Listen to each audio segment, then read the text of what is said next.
Nobody tells you how fast rural peace can turn into a full-blown nightmare until you live it.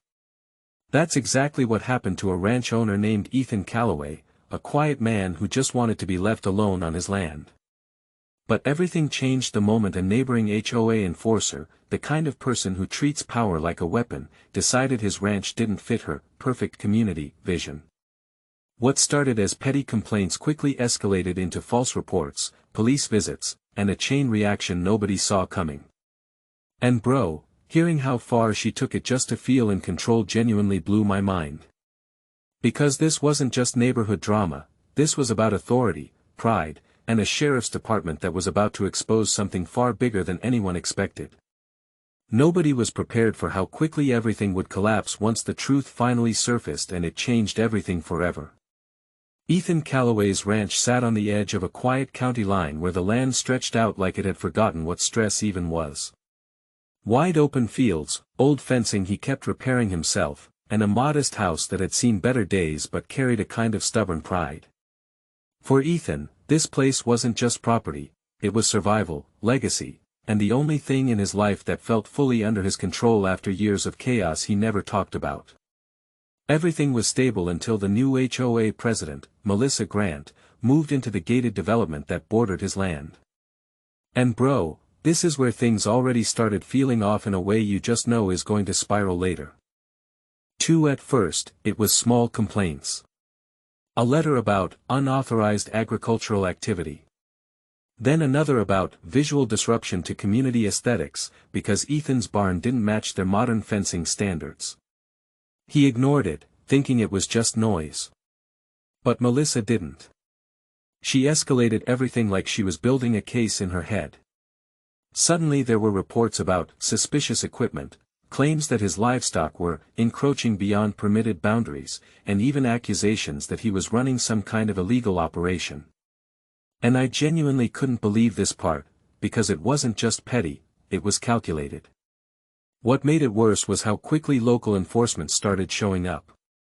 Not aggressively at first, just routine checks, but each visit felt more invasive than the last. Ethan would be out fixing fences or feeding cattle and suddenly a patrol car would roll up like clockwork. You know that feeling when someone keeps poking at you just to see when you'll react? That's exactly what this was turning into. And Melissa? She was always just out of sight, watching from her side of the boundary line like she was directing everything without ever stepping into it directly. The tension started building in ways that don't even make immediate sense until you look back. Equipment inspections that didn't find anything. Complaints that never held up. Yet the pressure kept increasing. Ethan started losing time, money, and peace of mind. Even the workers who occasionally helped him began noticing the pattern, like every move he made was being reported somewhere. Bro, that's when it started feeling less like neighbor drama and more like a targeted takedown. And then came the moment that changed everything without anyone realizing it yet. One afternoon, another complaint triggered a full sheriff's visit, more formal this time, more serious. Ethan stood there on his own land being questioned about things that didn't even exist, and for the first time, he realized this wasn't random anymore. Someone inside the system was giving these complaints weight they didn't deserve. And the wildest part? That someone had a direct connection to the department itself. That's where the story stops feeling like petty HOA nonsense and starts feeling like a setup that's about to implode on the people who thought they were in control the whole time. After that sheriff visit, something in Ethan's life quietly shifted, like a pressure system dropping before a storm even shows up on radar. It wasn't just the frequency of the complaints anymore, it was the tone of how they were handled. Suddenly every report carried more weight. Every visit felt less like a check-in and more like an assumption of guilt waiting to be confirmed. And bro, that's when Ethan realized someone wasn't just annoyed at him.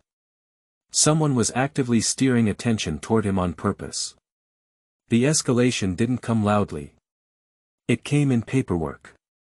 Notices that required responses within absurd deadlines. Follow-ups that hinted at violations he had already disproven.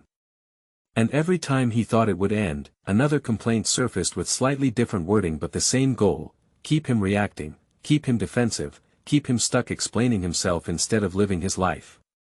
That's the part that really gets under your skin, the slow grind of being treated like you're always one step away from being guilty.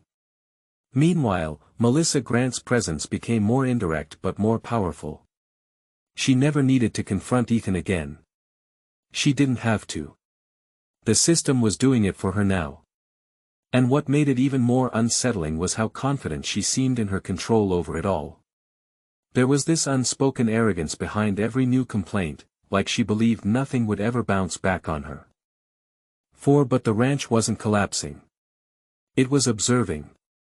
Ethan started documenting everything quietly, every visit, every inconsistency, every pattern that didn't make sense. And the more he recorded, the clearer it became that this wasn't just harassment, it was coordinated pressure building toward a breaking point. Bro, this is the moment where most people would snap emotionally, but instead Ethan went silent in a way that felt way more dangerous. Because now the question wasn't whether something would break. It was who would be standing too close when it finally did. The breaking point started forming in ways nobody on that county line could immediately see, but Ethan could feel it in every visit, every file, every carefully worded complaint stacking like pressure plates under his life. What changed wasn't the harassment itself, it was the confidence behind it. Like whoever was pushing these reports had stopped worrying about consequences and started assuming immunity. And bro, that mindset is exactly where people always mess up. One afternoon, Ethan got hit with something different. Not another vague complaint, not another aesthetic violation, but a formal escalation request tied to zoning enforcement and livestock inspection authority. It carried signatures that didn't match previous paperwork patterns, and that alone told him someone higher up was now involved. That's when things stopped feeling like HOA nonsense and started feeling like institutional targeting. The sheriff's office began appearing more often, but even then, there was a strange imbalance in how things were being interpreted. Ethan would present proof, receipts, timestamps, even drone footage of his own land boundaries, yet every time, it felt like the goalpost shifted just slightly to keep him under scrutiny. That's the part that really makes your stomach turn, not being accused once, but being kept in a permanent state of suspicion. And then came the detail that changed everything without anyone saying it out loud yet. Ethan overheard a passing comment during one of the inspections, something about internal clearance and department familiarity. It wasn't a full explanation, just fragments, but fragments are enough when you're already watching the pattern closely. That's when the realization started forming, Melissa wasn't just influencing complaints. She had a direct line into someone inside the sheriff's system. Bro, the moment that clicked, everything before it suddenly looked staged in hindsight. And the worst part? Ethan had no idea yet that the next escalation wouldn't come from Melissa at all, but from someone wearing a badge who had every reason to protect her. By the time everything settled, people in the county weren't talking about Ethan's ranch anymore, they were talking about how quickly power collapses when it's misused from the inside. Bro, this is the part that really sticks with you, the system wasn't broken in some dramatic way, it was just quietly vulnerable to ego, influence, and entitlement wearing a friendly face. Melissa's control didn't survive exposure, and the connection she thought would shield her only dragged everything into daylight faster. And Ethan? He didn't become loud or vengeful. He just stood back while the consequences did what they always do when they finally catch up. If you enjoyed this story, subscribe for more real feeling, high drama narration episodes like this. Drop a like, comment your thoughts, and share your wildest HOA or neighbor story. New episodes every time karma shows up uninvited.